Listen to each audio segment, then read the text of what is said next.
Hello, it's Sandile, one of your hosts here at It Was an Animal Attack, coming back at you with another special episode. Today, you'll be listening to never before heard or seen test pilot of our podcast. This is the first ever episode we recorded, over 2 years ago at this point, just to see if this is something we could do, and for me to see if it's something I could put together production-wise. And as a result, you'll notice a couple of things. First, the audio is terrible despite my efforts to fix it up. We were both recording on our laptop microphones, and as a result, you'll hear a lot of clicking as I move through my notes while I speak, instead of in between statements like a professional. On that note, secondly, all the clicking you hear is because we were not doing a lot of notes at the time, and I was using the wiki page to guide me. So bear with me. But our test episode was on none other than fan favorite John Gilbert. So if you've been really eagerly awaiting an episode on that man, you're in luck. Wonder at the differences of a younger me and Fadzai. At least for myself, there was still joy in my eyes and in my voice, and a little bit of energy. But yeah, without further ado, here is our John Gilbert test pilot episode. Enjoy. We don't have time for this, guys.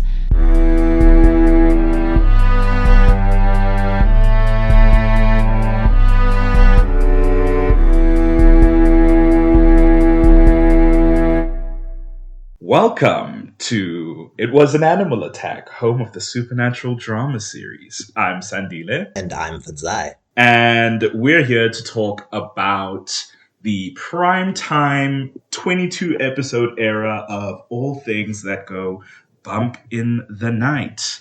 For this first season, we are talking about, some might argue, the blueprint of the modern era, the Vampire Diaries. Specifically, today's focus is on a relatively, I wouldn't say unimportant. That's not the correct word. Definitely not. Some might argue very key to the main character of the show, but briefly appearing character, John Gilbert. Major recurring character and antagonist of the first and second seasons, according to his Wikipedia page on the Vampire Diaries wiki. Antagonist.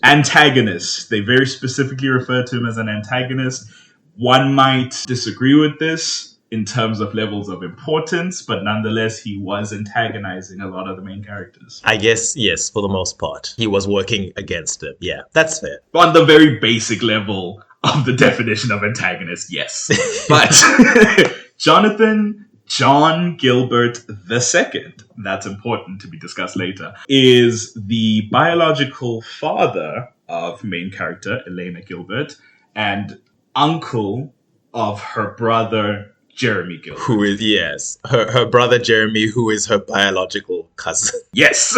So he sort of rocks up towards the end of the first season. The first season focusing on the tomb vampires that were trapped in the 1800s in Mystic Falls. He's essentially from a long line of vampire hunters. The Gilberts were sort of the guys who were keeping records and inventing devices, all to do with the extermination of vampires in Mystic Falls. So he kind of comes back with an energy that's somewhat lacking in Mystic Falls in the first season. Really comes and revs up the anti-vampire sentiment. And how? Okay, how well do you remember, I guess, your perception of John when he first showed up? Well, I remember seeing him the way that I think they wanted the audience to see him, where he was...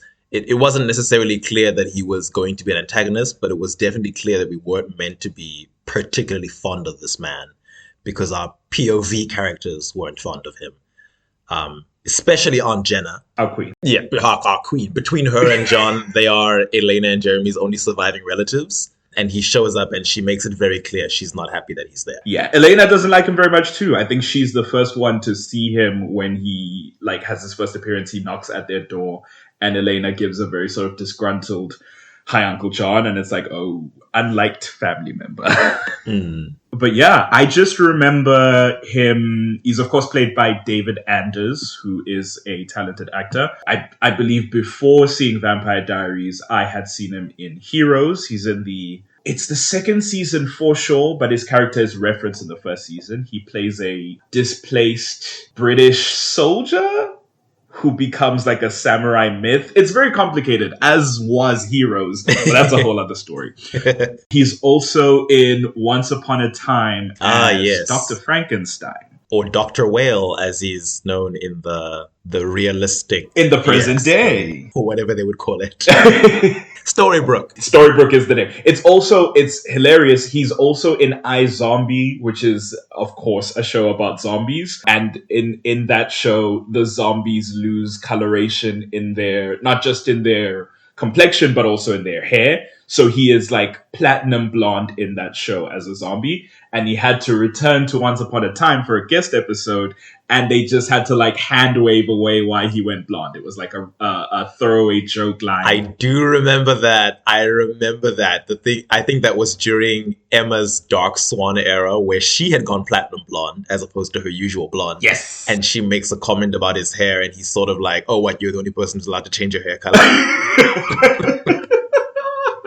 That's nice. Dark Swan era, I think collectively clowned upon. I think it has some merits. I usually go against the grain with some of the less beloved storylines in television, but I appreciated the Dark Swan a little bit. But anyway, we're not here to talk about the Dark Swan. So because I'd known David Anders a little bit prior to this, and it was a character I did like, I was inclined to be like, let's give this guy a chance. I remember him very quickly changing my mind as he started to roll through the story. I remember, I think it was the first time where I sort of went, maybe the vampire problem in Mystic Falls isn't so bad if this is the guy who's against it. And that's saying a lot. In any case, I guess we just jump right into like his humble beginnings, that meaning his first appearance in the show, and then just roll through it. So he first appears in episode 18 of the first season, Under Control. At this point, the two vampires are out in Mystic Falls. Pearl and Anna are kind of like running the show. They're trying to get John Gilbert's journal, or have tried to get John Gilbert's journal. John Gilbert the Elder. Yes, John Gilbert the Elder. Or Jonathan Gilbert. Yeah. For whom John Gilbert is named. Stefan has very recently, I think an episode or two ago, had to drink human blood to fight off someone who was a threat to protect Elena. So he's currently in his blood haze era. He's trying his best to stay away from it, but he is slowly going insane from the withdrawal. And it's at this point, John shows up. Elena is trying to get Jeremy out the door to go to school, and John comes in. Big smile. Elena, he says. Elena's the one to identify that this is, in fact, their uncle, John. And I think I wrote here, he shows up and nobody likes him, which is hilarious. And so he's here because Jenna sent him a letter basically saying she's going to sell Grayson Gilbert's office, because Grayson was a medical doctor before his untimely passing. It's an office that's in Elena and Jeremy's family trust. And John is the owner of that trust until they become legally no longer minors. So he's like the last sign off.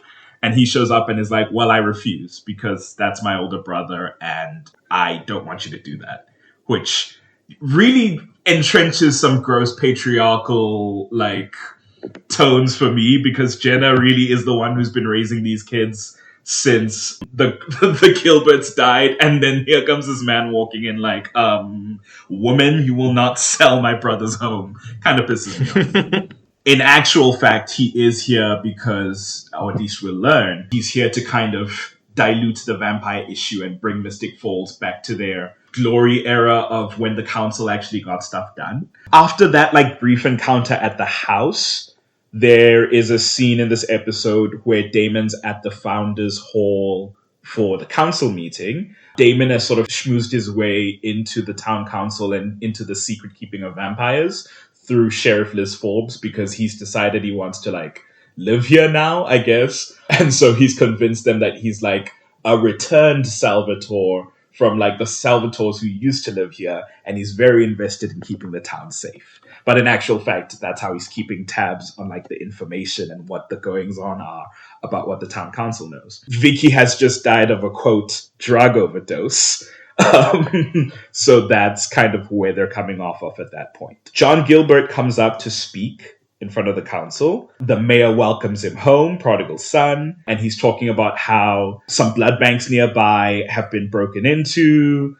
Some people have been reported missing nearby. Essentially all the telltale signs that like vampires are rampant in Mystic Falls. And he's like, we gotta get our town back. And this makes Damon considerably uncomfortable. Later on, this was like the only notable thing that happened in this episode outside of the vampire stuff is that John drops, because Jeremy asks why they don't get along, I think. Yes, he asks why Jenna hates him so much, and John tells him that they used to sleep together. Yes. Which is that specifically how he words it? He doesn't say that they dated, just that He says we used to sleep together. Those were his exact words. Oh.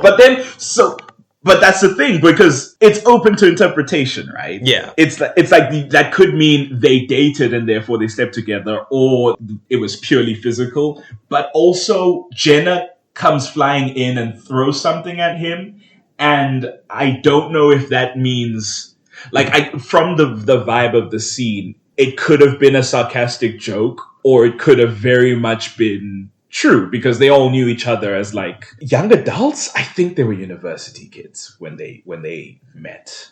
Or I don't know. It's Mystic Falls. They all just have kind of lived here for John definitely knew Jenna's sister, Elena's mother, when he was a teenager. So it's possible he knew Jenna then as well. Does he say that? Yes, that is. It is mentioned. When he and Isabel were teenagers, they already knew Grayson and Miranda Gilbert. Oh, yes, you're right, because Isabel gets pregnant as a teenager. Yes. So he would also have had to have been a teenager at the time. That's a good point. Well, I mean, he wouldn't have to. He was.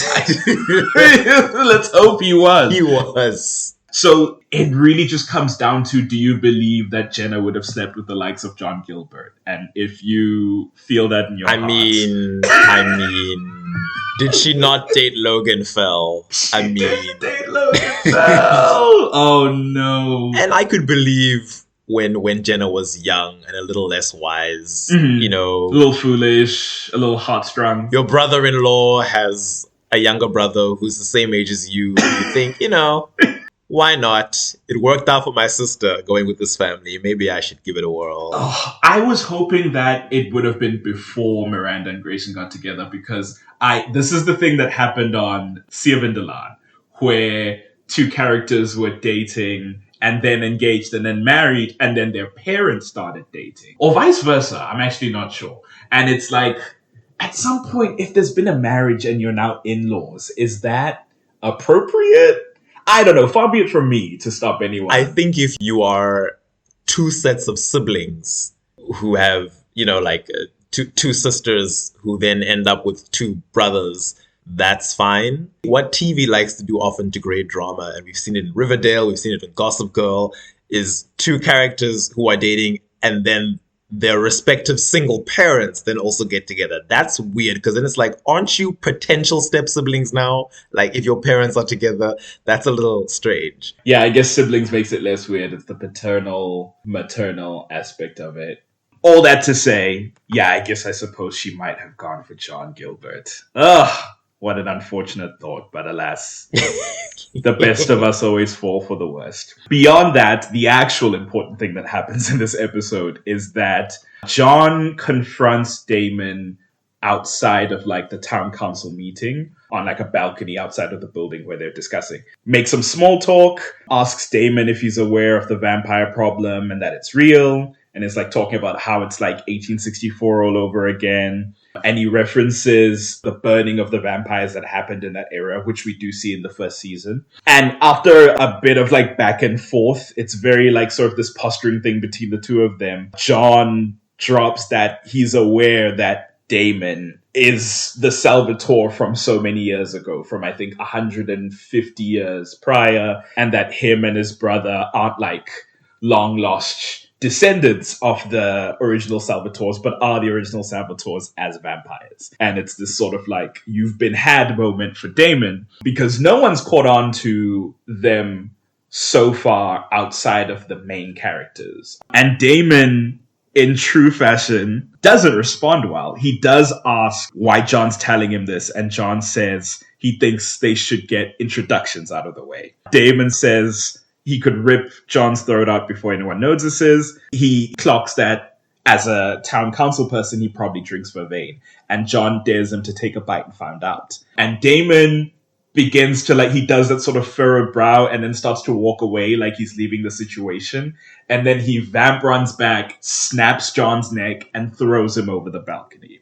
Damon thinks he's got the problem out of the way because, as he tends to, solve the problem by killing it. Nobody has to worry. I'm not sure what his intention was for whoever finds John dead on the front stairs of the town council hall, but I guess the assumption would be whatever vampire is terrorizing the town, that is not me. But of course, John walks back into the town hall to ring a bell, because Southern American towns are weird. And Damon is stunned, which is a very gratifying moment personally. So as annoying as John is, I do appreciate that gift. And because Damon and Alaric at this point are buddy-buddy sort of, he immediately goes off over to Rick and says, look at John's hand.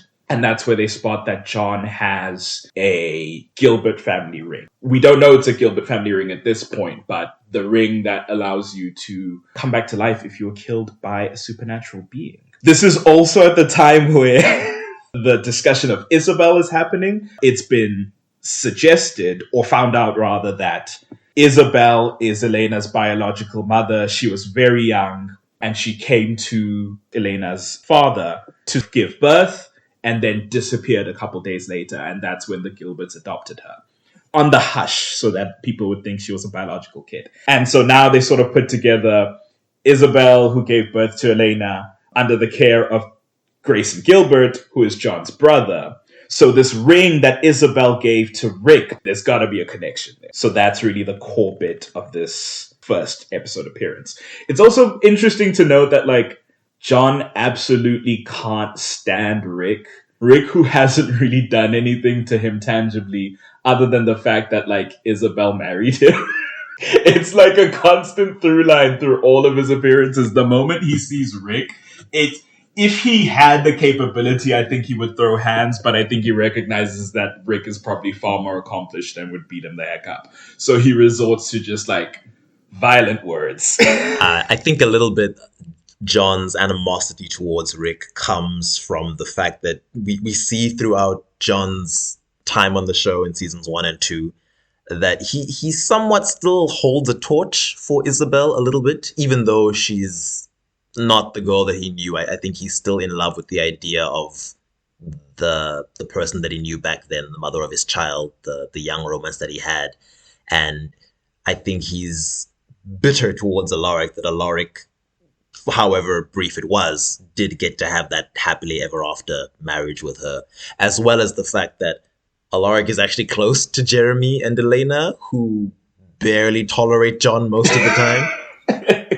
Right. So this is the thing that surprised me, is that John and Elena, they don't really interact as much in the first season. It's really Jeremy who he is bonding with.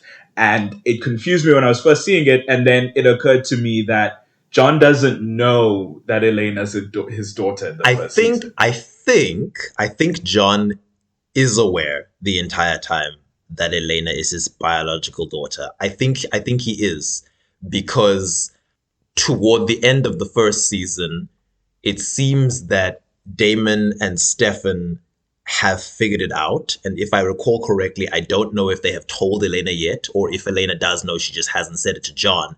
But there is a moment where she begs John to help her save, I think it's Damon, who obviously John couldn't care less about. He's a vampire.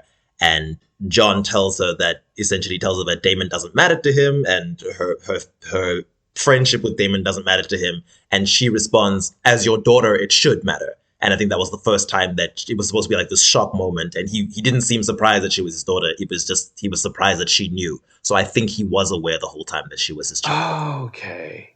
So he's just a shitty dad then. That's all it is. I was reading that as a lack of awareness, and that Isabel then tells him at a later stage. And that's why in season 2, when he comes back, he seems so obsessed with the idea of like protecting Elena. And I was like, where was this in like episode 18 of the past season? You were like not interested in her at all. He would be gunning for Jeremy so clearly, which like the argument can be made that like Jeremy's in a rough spot. He clearly needs like some sort of paternal figure because he's going through a lot. But John very much gives the vibe of, I'm molding another one of us Gilbert men. Because I hate and hunt vampires, and my older brother did, and our ancestor Jonathan did. So it's about time you get roped into the family business. But also it's this like paternalistic thing where it's like, your father, my older brother is dead. It's time for me to step in. And it's like, where's that sort of courtesy for your actual kid? Even if you don't want her to know that's your kid, I would hope. But in any case, that's news to me, and it brings John Gilbert down a peg or two, if that was even possible. I mean, it's possible that Elena is just a painful reminder of Isabel, and maybe that's why there's some distance there. With Jeremy, he does tell Jeremy at one point in season 1, like soon after he comes back, he tells Jeremy that Jeremy's father, Grayson, would have wanted, quote unquote, John to be there for him. So that might be why he tries so hard. He sees Jeremy as, this connection to the brother that he obviously loved and lost. Whereas Elena is more of a connection to the high school romance that ended badly because, she dipped after their kid was born, and then she became the thing he hates the most, a vampire. It's so disheartening that women need to be this vessel for trauma, but men can be like a representation of your lineage or whatever, your future. It is very weirdly gendered in that way, so it actually works quite well, I suppose. One thing I will give John credit for in terms of his appearance in the sort of latter season is that he's very good at playing the role of the character that has all the answers, but like no intention of sharing them. He's the guy who kind of rocks up in the middle of a mystery and seems to be holding a bunch of cards, and everyone's frustrated by it. Damon, who's usually got like a finger on the pulse, is flummoxed. Rick has like a stunned expression every other scene. It's just very crazy for this like regular dude to walk in and just flip the script essentially. So that's something in his pro column. Moving to the next episode, Miss Mystic Falls, which, from the name, of course, there is a town event happening, a pageant for the next Miss Mystic Falls. All the... What do they call the families that are like... It's the rich families. The founding families. Yes, the children of all the founding families dress up and, make themselves feel good and get all high and mighty and dance in front of the town. I still don't know how the town was founded by only 5 families. I'm like, just doesn't work like that. Is that how settler colonies worked? I don't think. It's not nearly enough people to settle. It's possible there were more and they just died off. And so these are the remaining founding families. I always assumed that there were more that they just weren't naming, and that the Forbes, Fells, Gilberts, Lockwoods, and Salvatores were just the main 5. But as the show goes on, those seem to be the only families that they specify.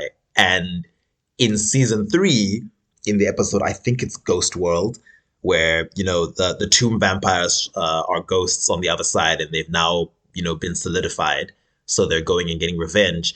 They are attacking founding families. And one of the main characters, I don't know who it is, but one of the main characters makes a comment that, they seem to be working their way down the founding families in alphabetical order.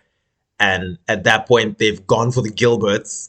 I don't know if there's a Fell that they've gone for. I don't know whether Meredith Fell was there yet. The Fells we know at the time are either dead or gone. Like, Logan's dead. Meredith has left town. I think Meredith leaves. Wait, no, Meredith's there until the end of season 3. Yeah, this was the start of season 3, so Meredith might have been there, but I'm not sure. But it's framed in this way that, obviously, Forbes is next, and after Forbes is Lockwood. So it's like, so it really seems like it's just those 5. It's just Gilbert, Fell, Forbes, Lockwood, and Salvatore. And I'm like, I don't know how that could have happened. But I mean, maybe that lends to the possibility that the rest have just died out, because spirits from the other side would be aware of who the dead ones are. They're all chilling either with them if they were unfortunate enough to have been turned, or have gone on and found peace or hell, respectively. It's very possible that just even way back in the settler times, say they were 12 or 14, and from dysentery or strife or vampires, they just got killed off. I mean, I guess. I know Tyler, there's background Lockwood characters that are mentioned that must be his cousins. Even during the Miss Mystic pageant, there are some Lockwood girls mentioned. There's some Fell girls who are mentioned, but the Fells are always the least focused upon founding family. Great in number, but not in importance. There's always a rogue Fell hanging around. Yeah, so it does seem that there are some cadet branches, let's say, of the founding families, except when it comes to the Salvatores and the Gilberts. It seems that Elena's family is they're the only Gilberts in town. Absolute terminus. Yeah. Oh, but that's not a founding family. That's further off from town. That's around the corner, the Whitmores. Yeah. They're not a founding family. They're just a random other family who were science. We'll use that to deal with the vampires. But anyway. But it always made me wonder about Liz, because Liz specifically says to Carol Lockwood, Liz Forbes says to her, you married into this, but I was raised knowing this stuff, which means that even though Liz must have married to become a Forbes, she does come from a founding family. We are never told which one. So I don't know if Liz is a Fell or a distant Lockwood cousin or a Gilbert cousin or what she is, but that's just a throwaway line in the first season where she specifies that Carol Lockwood married into the founding families, whereas Liz was born into them. She was raised in it, and not in a sense that as soon as she got married, or maybe she was chosen for marriage, they were let's rope her in early, which would be very strange. But I hope she wasn't chosen for marriage. That no. In a town that has quote founding families, I don't put it past anyone. I do not put it past those people. But something for the Liz episode, because now I want to know what that's about. But yes, Miss Mystic Falls, there's a founders ball happening, there's a pageant, it's all sort of backdrop, and also for the main conflict, because Stefan is continuing to spiral in the blood stuff. Elena's entering the pageant, I assume because she's looking for some semblance of normalcy in the midst of the angst of her new life. And he's just not showing up, which sucks because he is struggling. But also that's fuel for another episode, I think, because I have a lot to say about the situation that's happening here. So in terms of John in this episode, John's trying to track down an invention of his predecessor, Jonathan Gilbert. He's trying to find, I believe it's not the compass, because they already have the compass, right, at this point. I think they have the compass at the beginning. Logan has it. They're trying to find the device that instantly kills vampires in a vicinity. Incapacitates them. That's what it is. It incapacitates vampires. It has to happen on a full moon while the chicken is crowing or something to that effect. There's some specificity to when you have to do it, but the device will incapacitate all the vampires in a wide radius.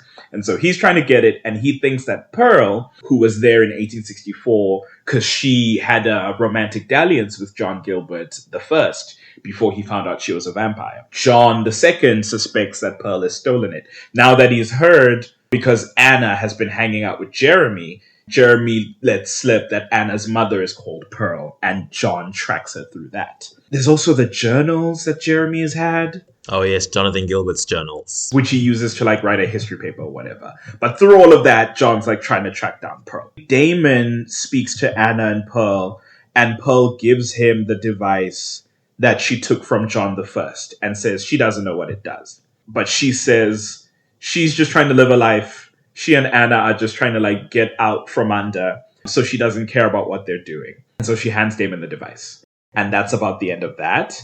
He next appears in Blood Brothers, the 20th episode. This is... So this is where John tracks down Pearl to speak to her, because he's trying to get this device still. And he says... Oh, that He scene. says something about his Gilbert charm, which just makes me want to throw up. Because he's referencing the fact that like Pearl had a soft spot for the original Jonathan Gilbert, and it just... Listen, the original Jonathan Gilbert ended up destroying like a lot of the vampires and like probably a lot of Pearl's friends. But he was at least like... he seemed like a handsome, tortured soul, poetic type. It's like, it's very clear why Pearl fell for him. And then John Gilbert comes in and he's like, yeah, let me smooth my way through this. Like, the comparison is laughable in my opinion. I think he was also taunting her about the fact that Jeremy was now... Oh yeah, that's a good point. It's a good point. He's just like, yeah, all Gilberts are just infiltrating your whole line. I still don't like it. I still don't. Something about them being Japanese too. It just doesn't feel right. Chinese, I believe? Are they Chinese? Well, if we're going by Kelly Hu, she's Chinese American. Why did I think... Oh, you're absolutely right, because she's Pearl Zhu, which is Chinese. I thought they were Japanese because she voices Stacey Hirano in Phineas and Ferb. Yeah, she has played Japanese. She's even Yuriko Oyama in X2. Yes, Lady Deathstrike. Yeah. They go back and forth, Pearl and John. She's like, why should I give you the device? Why do you want it? John says the original Jonathan Gilbert wrote in his journals his whole life saying that Jonathan's one regret in his life was trapping Pearl and that she was the only woman that he ever loved. And then John starts laughing at Pearl because that's complete bullshit. And he's just taking advantage of her to try and get the device. Pearl then tells John she gave the device to Damon and tells him to rot in hell and then runs off. At the end of the episode, I believe, Anna comes home to like the sort of almost halfway house that the two vampires, at least the ones who follow Pearl, have got going. And she finds both Pearl and Harper, one of the other vampires that they're close to, are dead. I think Pearl opens a door and gets like staked through the doorway by someone off screen and dies. Like falls into Harper's arms and dies, and then Harper's shot as well. Harper is actually staked off screen. We don't actually see Harper even being staked. Is he really? Ah, that makes sense. Yes. In my mind, while I was reading this, I was like, it's kind of crazy that like he got an important death. No, you're absolutely right. It's just like a black man, the Vampire Diaries. Not it's so they play it sort of like, oh my god, what's happened? And then at the end of the episode, John Gilbert calls Liz Forbes and says he has an update about the vampires, and he throws a stake gun into the trunk of his car, and it's like, well, shit. John Gilbert's done what the Gilberts do and has killed one of my favorite characters actually from that first season. I really did like Pearl. And heartbreaking scene when Anna finds her mother's body, especially because Pearl was literally on her way out of town at that point. She was like, I'm done with the drama. I'm done with playing with fate. I'ma leave. And she begs Anna to come with her. Initially, Anna is reluctant because, of the Jeremy of it all. Yeah, she's like in her Jeremy white boy era, and it's like, I get it, girl, but there's so many better options out there. Leave. The thing is, Anna does ultimately make the decision to go with her mom, but unfortunately, by the time she gets back to where her mom is staying, she and Harper are dead. And in the previous scene that John has with Pearl, where he briefly lies to her that Jonathan Gilbert, the elder, regretted betraying her, after he laughs and reveals that he was bullshitting, what he says to Pearl right before she tells him to go to hell, he says that the reality is Jonathan Gilbert's only regret was that he didn't put the stake through Pearl's heart himself. So I guess he felt like he was fulfilling his ancestors' wishes or coming full circle by being the one who staked Pearl. I just one of the questions for like our ending thing is because we were talking about what we want to do for our last section is did they deserve to go to heaven or hell or wherever they go at the end of the show? And it's very clearly stated that John Gilbert finds peace, and that has never sat right with me and sits even less right with me now that we like reflect on the fact that he just murders Pearl. Cold blood. And we're gonna get to it, but he kills Anna too at the end of it. I really He can't. does. I had actually forgotten that. He kills Never mind, John is trash and He, irredeemable. John is I forgot that trash. he kills He Anna. deserves to burn. Especially after painting himself as, the younger uncle who's going to take care of his deceased brother's son, and then going out of his way to murder the girl that this nephew of his is so in love with. I mean, in his mind, in his perhaps own he was mind. protecting Exactly. Jeremy, but the amount of pain that we see that causes Jeremy in his life, especially after having just lost Vicky a few months before. Because he loses Vicky, he loses Anna, and then he obviously it's couched in the fact that like he wants to become a vampire so he can turn off his emotions, but he is very much suicidal by the end of that season. He downs like a bunch of pain pills and wants to go out, and it's like it sucks. It sucks. And I do hold John Gilbert II personally responsible for that shit. Oh my god. Okay. Episode 21. So aptly called Isabel. Oh, Isabel. Oh, Isabel. The hurricane that is Isabel. The hurricane. Isabel, whatever her surname was. I used to know. Fleming. Fleming. I knew it was some like pretentious Sparksian kind of surname. It's interesting that she's always called Isabel Fleming because I would assume that legally she's Isabel Saltzman. Yeah. Well, I guess you don't have to legally change your name to get married. I guess. Unless she did, and you're saying that like people refer to her as Fleming even though like the paper says Saltzman. I can't remember what her headstone says because she does stand in front of her headstone at one point. I imagine it would be Fleming because it was made by her parents, right? I think it did say Fleming. I think her parents were aware that she was married to Rick, but yeah, maybe she just didn't change her surname. Progressive girl, we love it. She wore she wore those like vest tops that like strike me as like a woman who was very in command of her life. She very like directly went to be turned into a vampire. I don't think she's the type who would have taken a man's name. She left her whole marriage. Left her whole marriage to go be a vampire. So I don't see her committing to changing her surname. She said domestic life is not what I envisioned at all. And frankly, I probably already knew that, but was just going through the motions. I'm gonna go and become a supernatural creature. Love that for her. I respect it. So, Isabel rolls into town. She speaks with Rick, who is seeing her for the first time since her disappearance and is just having the worst week of anyone, I'm sure. It's just like, my wife, who I loved and was dear to me, is now this like awful bitch. She's like being really mean to me. What's happening? Literally emotionless. Emotionless. She has no interest in Rick whatsoever. She just shows up and tells him to arrange a meeting with Elena.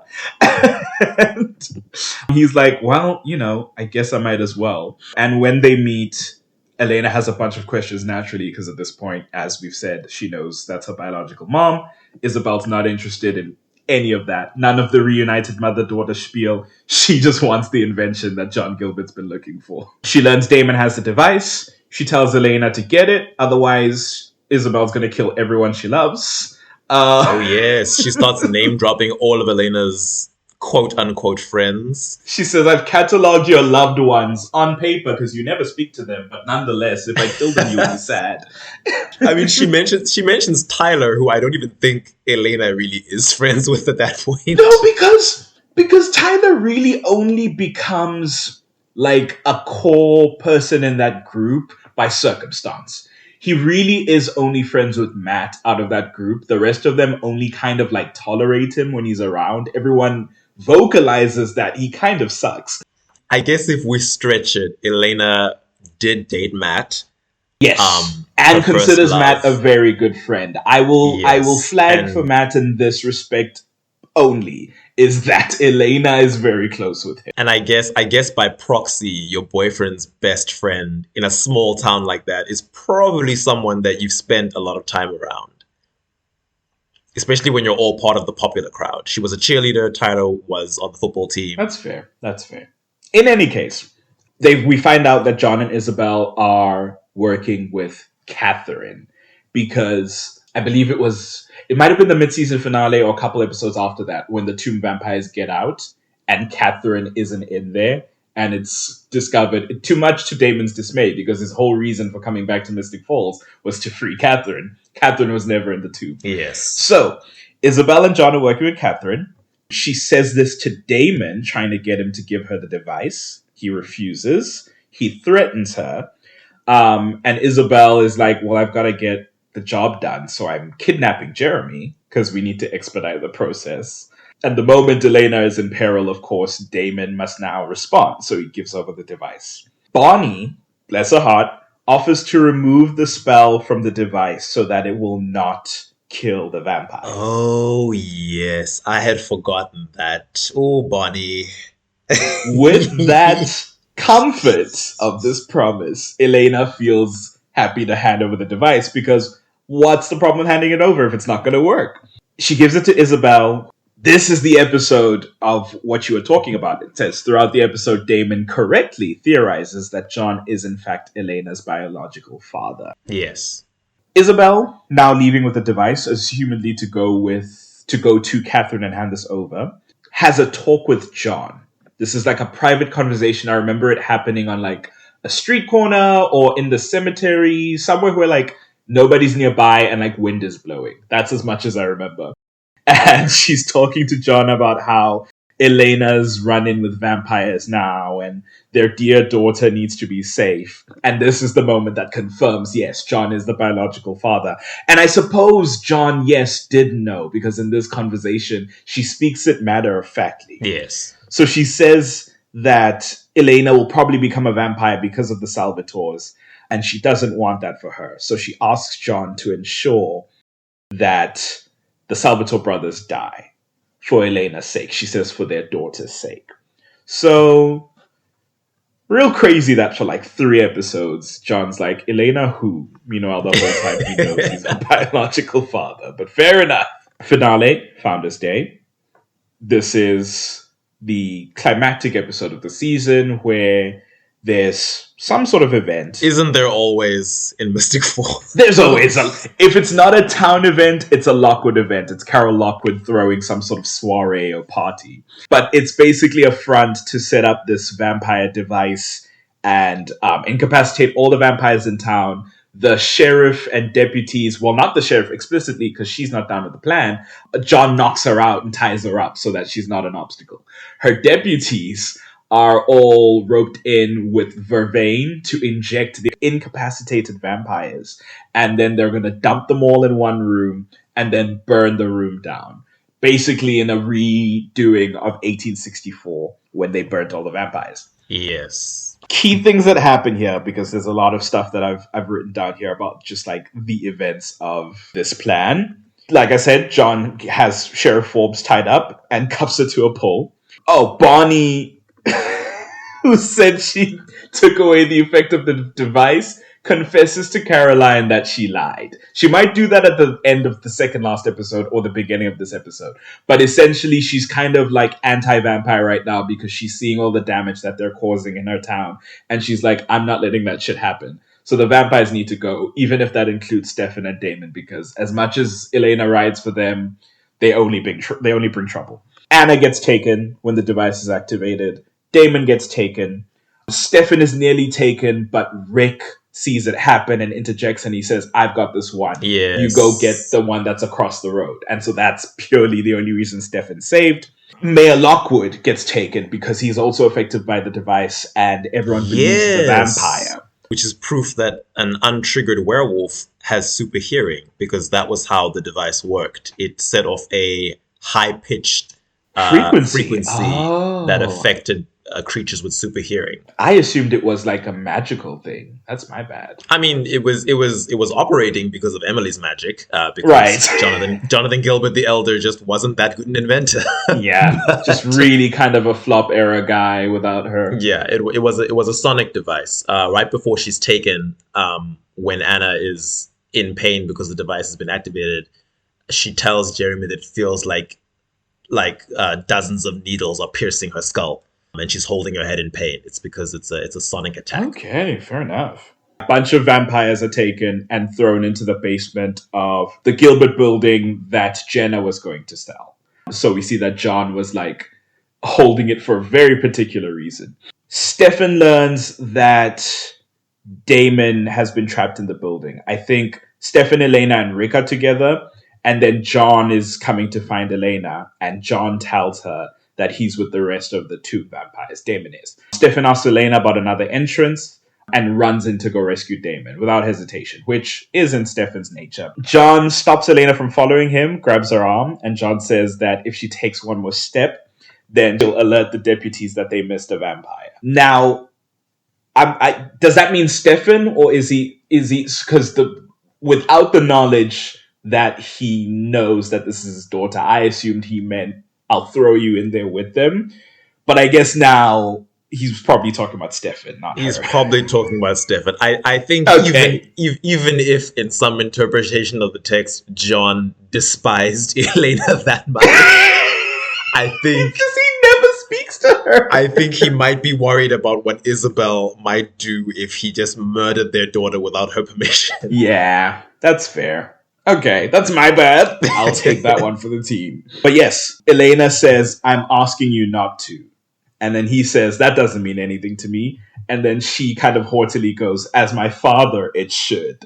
And that's basically the, I know, and now you know that I know. And so he's like, that's what she says. and then he's like stunned. And then he's like, well, I guess I'm going to let her go now that we've acknowledged in the open that I'm her father. Now the switch has turned and now I care about what she thinks. So she runs in. They rescue Damon. At some point it cuts to Damon, who's in the sort of fire room. That's where he's like, what the hell is Mayor Lockwood doing here? And then before anything can happen, Tomb Vampire kills him. Yes, I think it's actually Mayor Lockwood actually sees Damon and asks Damon what he's doing there, and Damon says, "I'm a vampire. What's your excuse?" And Mayor Lockwood, not knowing the history of his family, is also confused as to why on earth he has been affected by this device. I forgot he didn't know. That's kind of crazy. That man was pushing 50 and I almost said he's never killed someone, and then it occurred to me as we all do by the time we're 50. But also, like, he's like a rich Virginian man. I'm sure he's like accidentally manslaughtered somebody and had it covered up. It's crazy to me that guy who was brought up knowing he's going to be rich, they just didn't tell him. I don't know. That's a story for a werewolf episode. Mayor Lockwood swiftly killed by a tomb vampire after that brief discussion with Damon. While John is dropping people... Sorry, I'm doubling back for a second, but while John Gilbert is dropping people into the basement, Anna grabs John's leg, and then John turns around with the stake and just stakes Anna. And that's it. She's dead. She I don't even know why she tried to get his attention, but she grabs him by the ankle and he turns around and he kneels down, and I think he addresses her by name because he knows who she is because of Jeremy and Pearl. And then he pulls out a stake, and then her last words are, please, no. And then he stakes her and kills her. Truly a heartless SOB. I can't. There's no ounce of me that isn't just disgusted by this. But whatever. It's fine. He's in heaven. It's okay. So... If it's any consolation, so is Anna. One of these things is not like the others. Later, after all the drama, because Stefan then rescues Damon from the fire, their relationship is stronger for it afterwards, even though Stefan would always have done that. He was not the problem in the relationship. I digress. Whoever saved is saved. Everyone's recuperating. Back home, John is in the kitchen of the Gilbert household, and Elena walks in. Oh, yes. Isabel tells Elena at some point earlier that the reason why John hates the vampires so much is because Isabel herself became one. I think he's trying to reach some sense of, like, what would you call it? Not reconciliation, because I don't think that's possible at this stage after having thrown Damon into the building basement and tried to have gotten Stefan too, because at this point she considers Damon a friend.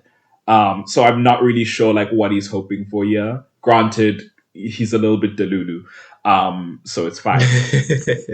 And Elena's just kind of quietly listening at this point. Oh, this is right after we've seen Elena outside the front having kissed Damon full on the mouth. When Damon made some sweeping proclamations that were like really whatever, and then she kisses him on the mouth, and Jenna sees it, and she's like, it's about time to get in, young lady. I'm gonna go speak to the fire chief or whatever, because there was a fire at your father's office. And that's when she goes in to speak to John. And after some conversation from John, Elena grabs a knife. First, she glances at the Gilbert. Oh, yes. There's a very pronounced look. I think the sequence of events is she takes the knife and hacks off his fingers on the countertop, which causes him to scream in agony. And then she looks at him and allows the veiny, bloodshot vampire eyes to show up. So then he immediately says, Catherine, realizing who she is. Then she says, hello, John.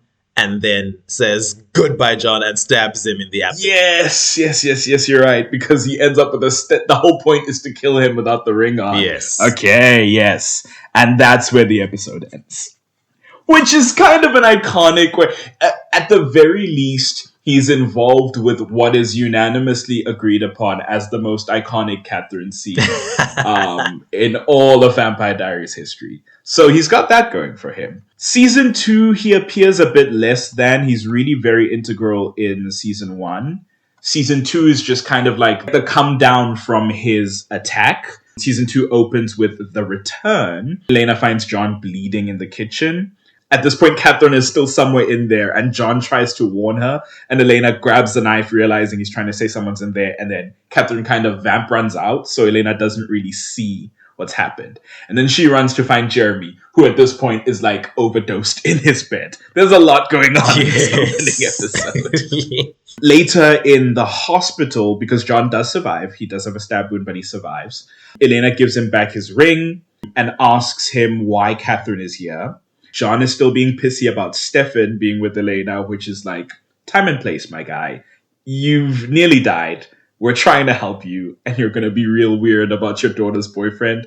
I just prioritize your situation here. He tells them to leave. Elena walks out, but Stefan stops before he gets out, and he runs back to John, pins him down, and bites himself and force feeds John some vampire blood. Yeah. And then he tells John that if he doesn't leave town in 24 hours, Stefan will turn him into a vampire and watch him hate himself. Loved it. With that wonderful, juicy threat, John does indeed, by the end of the episode, pack up his stuff, says his goodbyes to Jeremy, who I think Jeremy really hasn't gathered much of what's happening outside of the fact that vampires exist. He really doesn't know the political machinations. And who can expect him to? He's 15. It's fine. They say he looks like 23, but he's 15. He asks why the ring didn't protect his father, Gilbert Grayson. And that's when John lets him know that it's only from supernatural deaths. You don't come back from anything. That's John for a bit. He comes back later after the first half of the season. He comes back in the back half in The Descent. I think at this point, the originals are already a thing, right? Yes, we have at least met Elijah at that point. And everyone knows Elena's the hot commodity, so she's just constantly in danger at this point. So Stefan tries to call Isabel because they're out of their depth and they don't know what to do. And she asks if he found her, and It's at that point John Gilbert walks in and says, not exactly, because he's a dramatic bitch and he loves an entrance. And he says, hello to Elena. He says, hello, my daughter. And Elena frowns and says, Uncle John. Which is great. I really love Elena's just whole response to him, which is justified. Next episode is called Daddy Issues, appropriately. At this point, there is a conversation between Damon, Elena, Rick, Jenna, and John. I think is the grouping there. I believe the discussion is they're trying to get information from John about the originals, and John is keeping mum because he doesn't know if he can trust Damon. At some point, hold on, let me try and get this right. Oh man, I might have to look up that episode later. But there's something happening where Elena wants to go. Damon doesn't want her to go because he never lets her make any decisions for herself. And then Damon tells John, as her father, he should be worried about her safety, so make sure she stays here. And John does it because men, I guess. And they have a bout. And Elena tells John that even though he's a father, she will never be his daughter. Which I remember that line. Damon later asks John why he's come back, and John says he's here to protect Elena. And this is the thing that threw me, because I was like, yeah, he is her father, but he really never demonstrated any interest. I won't say any interest in her well-being. I'm sure, like, abstractly, as a family member, he was interested, but I was like, yeah. Only in the, like, hyper-mask violence as protection sort of sense. Like, you could speak one word to her. That'd be nice. You know, you could find out how she's doing in school. You could be a dad, for God's sakes. Like, I don't think that the requirements are, number one, fight any and everything that looks in her direction. Number two, learn what she's allergic to. I don't know. This, I'm belaboring a moot point. It's fine. He cares about her. It's okay. But at this point, John reveals to Damon the information that the only way to kill an original, because at this point they've tried to stake originals with wooden stakes and it hasn't worked. And he says, the only way to do it is with a dagger dipped in white ash wood. That dates back to the origin of the originals. This is the white oak. Is that what they say? That's what they say. I know it's... It's always confusing when they call it ashwood, because that would suggest the wood of an ash tree. But we know it's a white oak tree. And sometimes they call it to ash. They call it the white oak ash dagger, and that's where I just completely get lost, because I don't think an oak ash is a thing. I guess they mean when they say white oak ash, they mean like of ash. A white oak, yes, of the white oak, yes, because they do dip it in ashes. Ash dagger. Yes. Yeah. Maybe this is just a passing issue, but it is the ash of the white oak. It's the dagger that's dipped in those. But at the end of the episode, we find that John is still working with Catherine and Isabel. So, you know, there's that. To try and get her out of the tomb. Oh, is this the point where she's been re-tombed? This is, the first time she's been tombed since she wasn't actually there. Oh, yes, because she was never tombed the first time. Yes. But yes, they're trying to get Catherine out of the tomb now that she's trapped there. So, you know.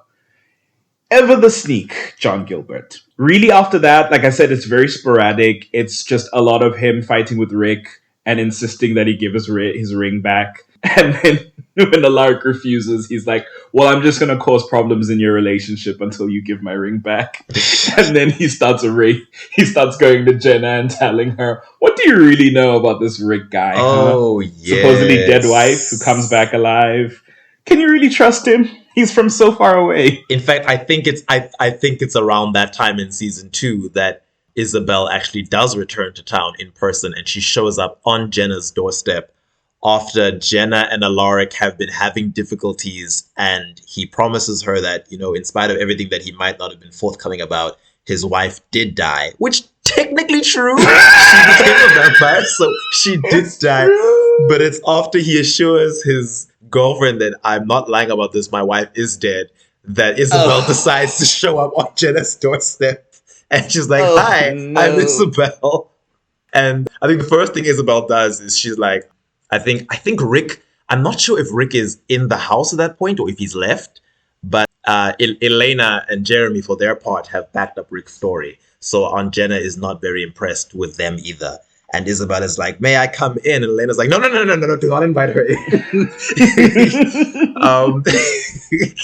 So thankfully Jenna doesn't, but Jenna literally decides to move out. She's like, "I'm gonna go hang at my college campus for a while. Oh. You and Jeremy can just take care of yourselves, because I can't just sit here and listen to any more lies." That is so unfortunate. This is why I maintain that, like, the argument that this is the thing with superheroes, this is the thing with supernatural, like, shenanigans, when Elena says, "I lied to my family members so I can keep them safe because they're in danger if they know."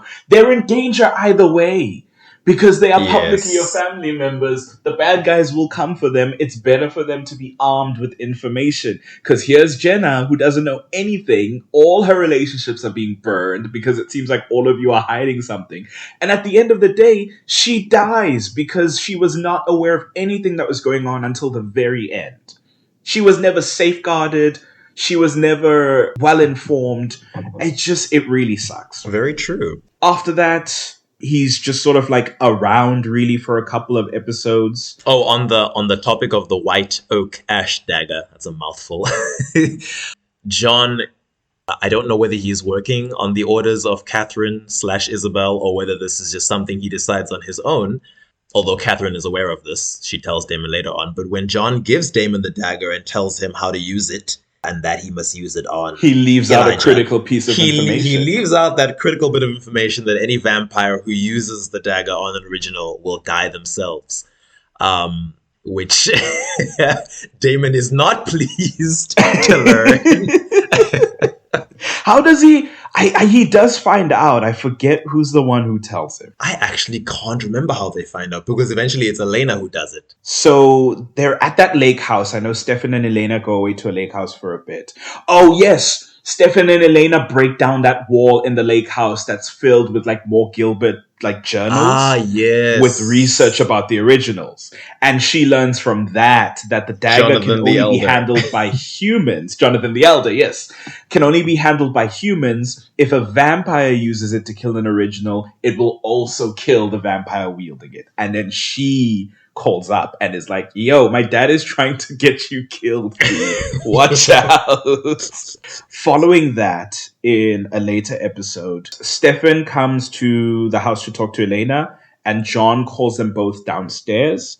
Isabel is there, invited in by John. Oh, yes, which he can do because the house is joint property of his and Jenna. And he says she's got information about Klaus.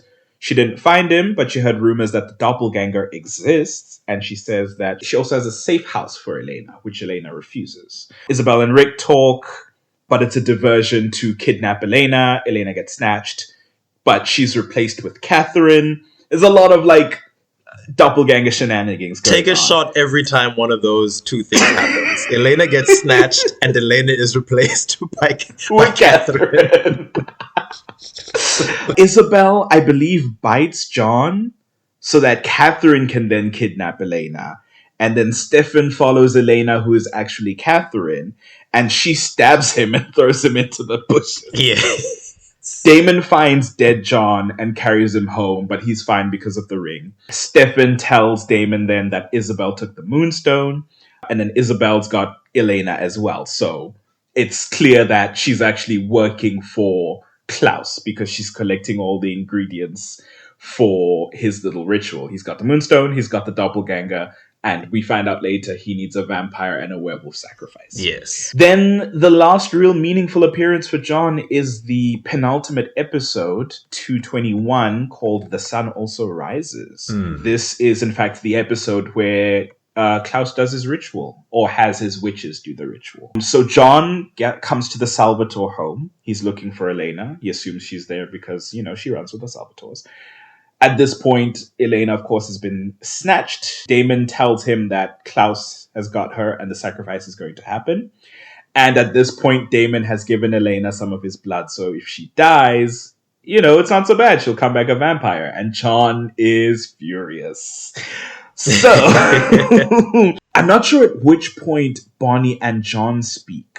But they come back and are like, actually, we've got an idea, and we're super chill. There is a spell that Bonnie's made aware of by John, from John the Eldest time, where a woman had a sick child and bound her life force with the child's. And when the child died, the mother's life flowed through the child and restored its life. Bonnie says she can cast this spell to link John and Elena so that she will be spared during the sacrifice.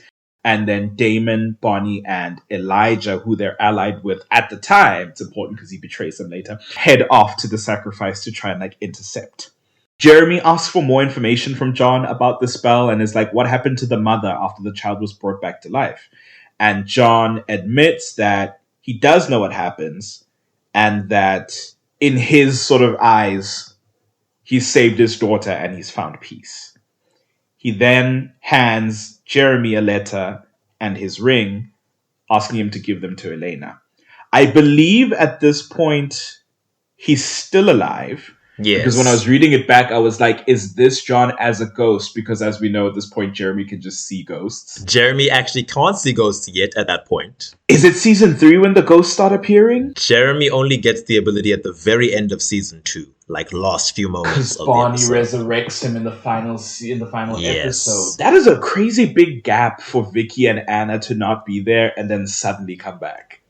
That's wild. Anyway, so yeah, okay, cool. So that was just a remembering of the timeline on my part. So he does this, and then while this is post the sacrifice where Elena has died but then came back because of the link and the spell that Bonnie did, everyone's now in the Gilbert house reconvening. And so John gives him the letter and the Gilbert family ring, which is really the clear indicator of oh shit, he's planned for this, he knew what was going to happen. Yes. And then he quietly leaves the house. Elena wakes up at this point and she's like, yeah, no, I'm good. I'm great. I'm feeling wonderful. And outside, John collapses on the ground. John falls to his dies. knees.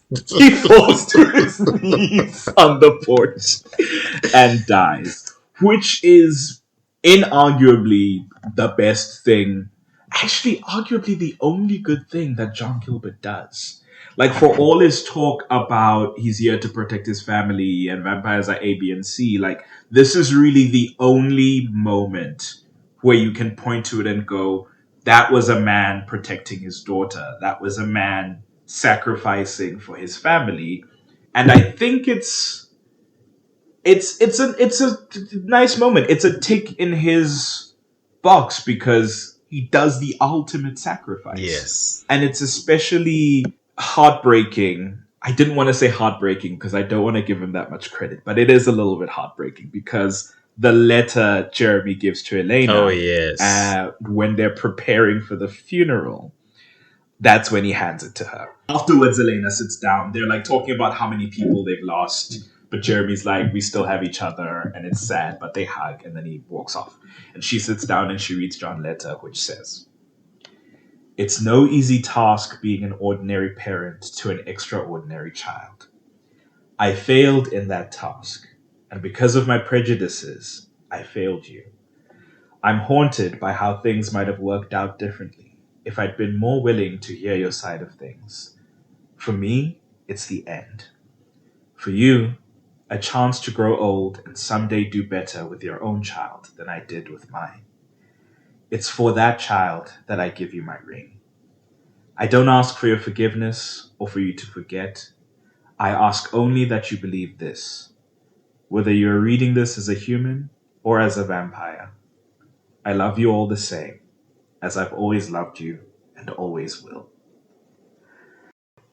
And it's weird that all these years later, I still remember that letter word for word. oh, wow! That's lovely. I very much am reading it. I do not remember. I remember that he did leave something behind for her, but I never committed it at all. That's impressive. I remember I especially liked the part where he said whether you, he was even noting that if something goes wrong and she does indeed come back as a vampire, that he's worked past enough of his prejudices that he truly would love her, even if she were a vampire. Right. It's the thing that you want the whole time of a parent to be like, God, if only you would drop this one thing. There's something that we could build here. There's something that we could forge here in terms of like a loving relationship. And it's unfortunate that he couldn't do it in life, but I guess with the memory of him will be of someone who at the end like finally moved past it and cared for their child. It's sweet. It is a very sweet and sad letter. So well done, John Gilbert. You went out on a good swing. It's possibly also proof that he maybe did still love Isabel somewhat, if he's capable of loving someone even when they have become a vampire. When Isabel betrays all of them, partly because she's just duplicitous like that, and partly because she was compelled, John is talking to Elena about her and, the terrible person she's become. And Elena asks John, you speak about her like she's so awful, so why on earth did you believe her when she said that she wanted to protect me? And if I recall correctly, John does acknowledge that she is a bit of a soft spot for him. Like, she's his Achilles heel. He's always willing to believe that there's still some semblance of good left in her, especially where Elena is concerned. That's lovely in an unfortunate way, I suppose. Oh. Yeah. If he hadn't done so many heinous things up to this point, I would sort of go, what a tragic character, John Gilbert. But of course he has murdered several characters that I love very much, so, But you balanced it out in the end, John. You wrote a damn good letter, and you made the ultimate sacrifice, so for that alone. He only has 2 appearances after that, and they're not terribly meaningful. One of them is as a hallucination, so it's not really him.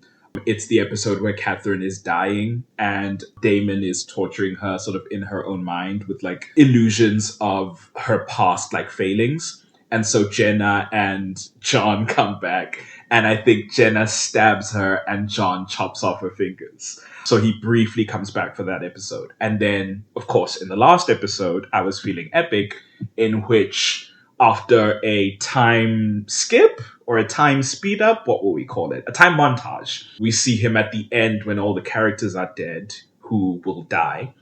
And he is with the Graysons waiting for Elena in paradise. And Aunt Jenna. And Aunt Jenna, yes. With the Gilberts, yeah. Grayson, what did I say? The Graysons. You said the Graysons. Nightwing's family. They fell off those trapeze and found peace. Wouldn't that be crazy? I'm asking about the founding families and what other families there were. Like the Flying Graysons. The Flying Graysons are founding family. A founding family of Mystic Falls.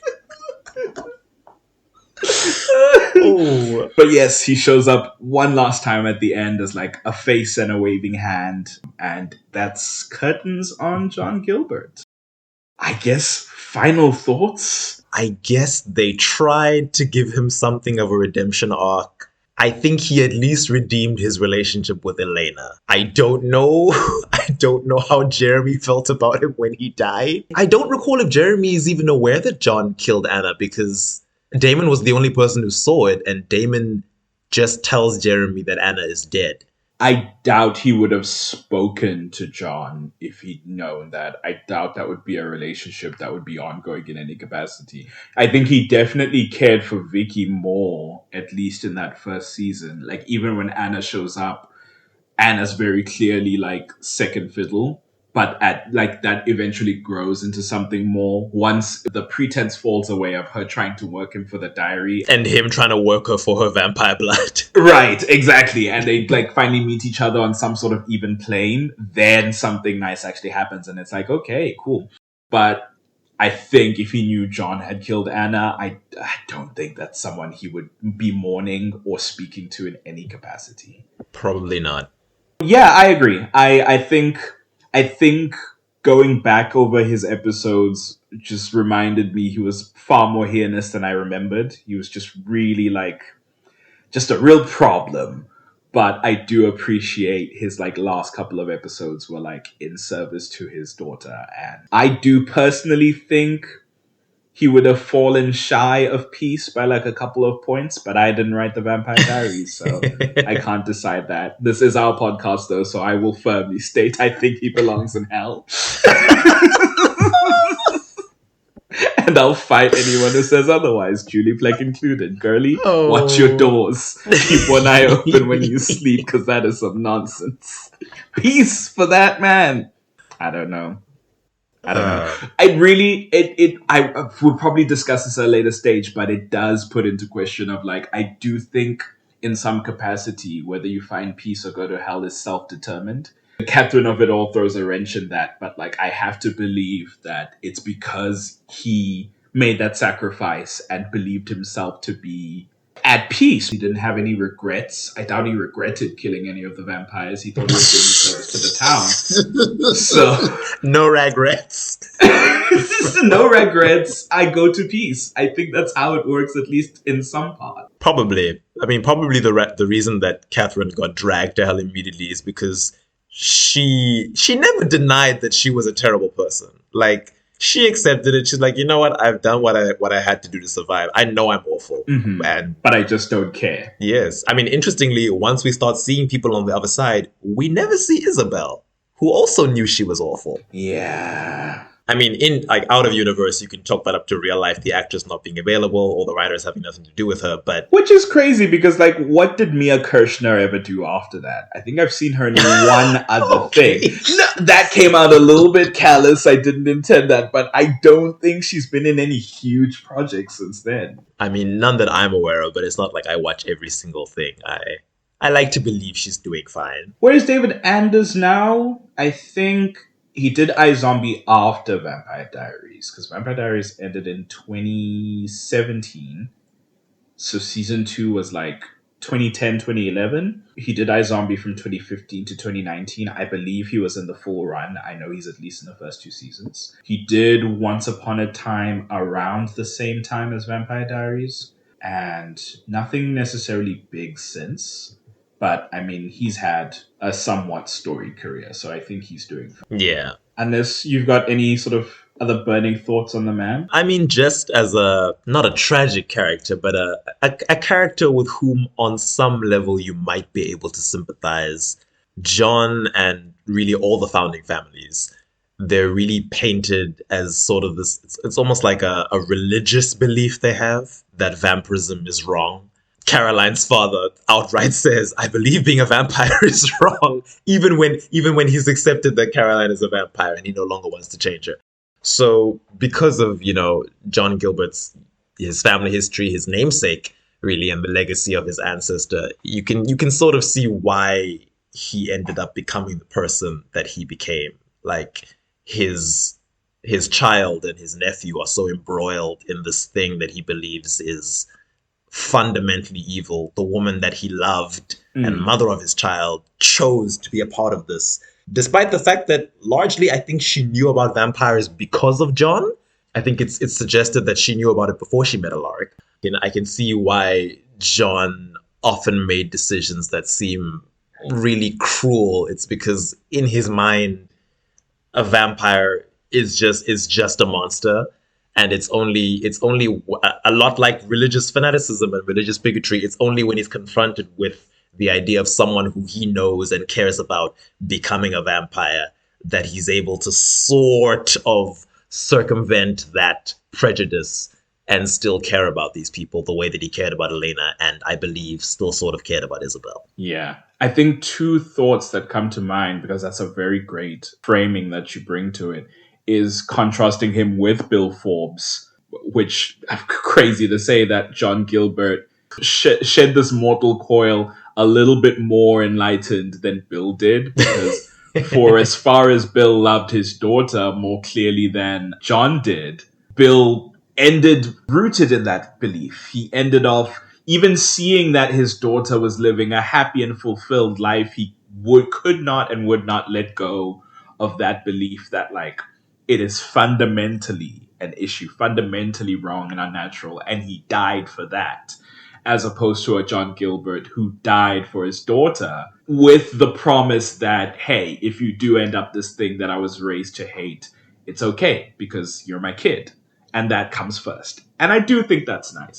A different contrast is that it's interesting that, maybe interesting is not the right word, but Elena and John's relationship being fraught essentially up till the end as her biological father, and the memory of Grayson Gilbert, who is the father that raised her, then being sort of sullied and tainted at a later stage when she finds out more about who Grayson was around like season 5. Is season 5 when they go to college? Yes. 50 Shades of Grayson, I believe the episode is, where she discovers... Did they really call it that? They absolutely called it 50 Shades of Grayson. I do wholeheartedly believe it was because the movies were coming out, but it was an expression before the movies and the books. I do want to put that out there. Yes. It does mean something. Yes. So that's when she finds out that her dad was not the man she necessarily thought he was. He was experimenting on, and call a spade, torturing vampires as part of like the Augustine program.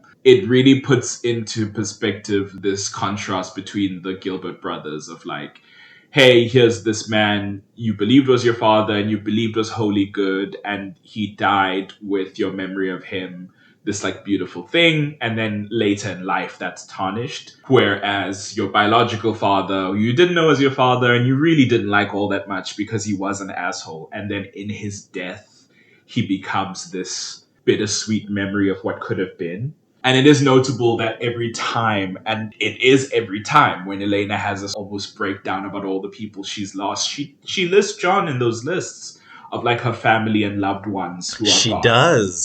Specifically that breakdown where Jeremy is dead for the how manyth time. Jeremy is permanently dead. Yeah, they can't bring him back this time for whatever reason. And she burns the house down. That very iconic breakdown that gets memed a little bit with the audio, but she does list John in the people. She mentions John. I think he's the last person she mentions. She says John, even John. Yes, she says John, even John. And it's like, whoa, okay. I'm sure John was on the other side going, why'd you have to say even? I thought we were good. I sacrificed myself for her. Jesus, doesn't that get me something?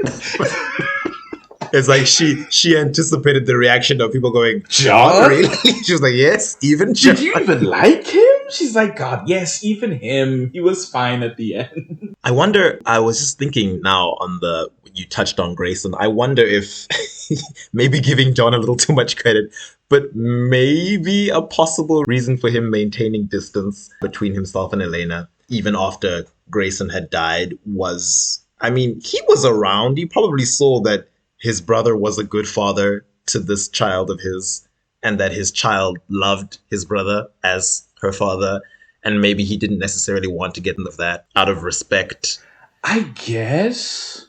And it works extra because Grayson's his older brother, right? Who he adored and worshipped. So it's like, that is someone you'd want to respect and you wouldn't like. Yeah. But like, you could be there now with your biological child and actually like forming a relationship with her. And it's like, no, I won't. I don't want to disrespect the memory. I have so much guilt. And it's like, get over it. Those are personal problems. There is a child that needs raising. Yeah. So that's my response to that. But also, I do understand the sentiment of like, maybe I won't measure up to what the child needs as a father, or rather the father that they already had that is now gone. I will allow that charitable reading of John Gilbert. I mean, when you think about it, I don't know how old John is supposed to be. I assume 30s, because they very much implied that Isabel was young having the child. So I read that as 16.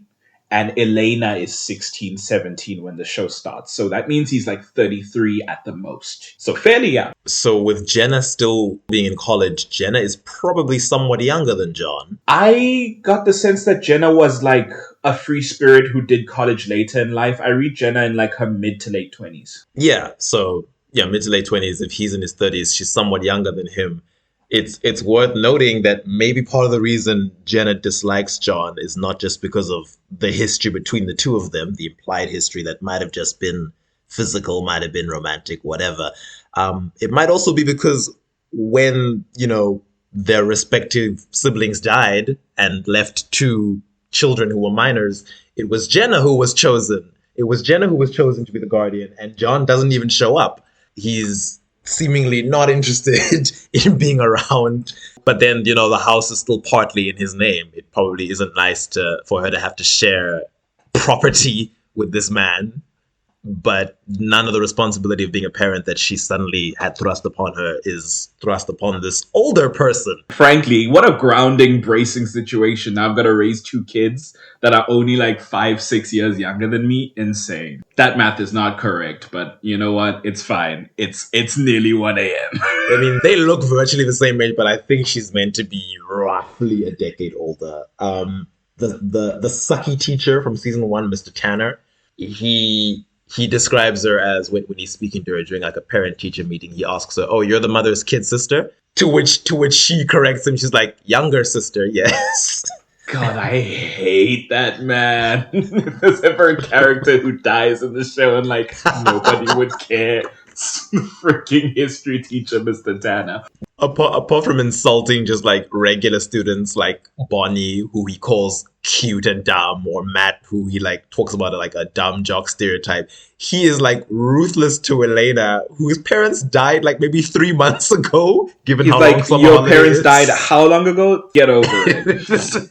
On that note, I think we can put a pin in John Gilbert II. We hope you enjoyed this episode. If you have questions or otherwise thoughts to share with us, you can write into animalattackpod@gmail.com. You can also tweet us at animattackpod on Twitter. That's at ANIM Attack Pod. Our link tree is in the bio, so you can find all our details in there. Hope you enjoyed, and join us next episode.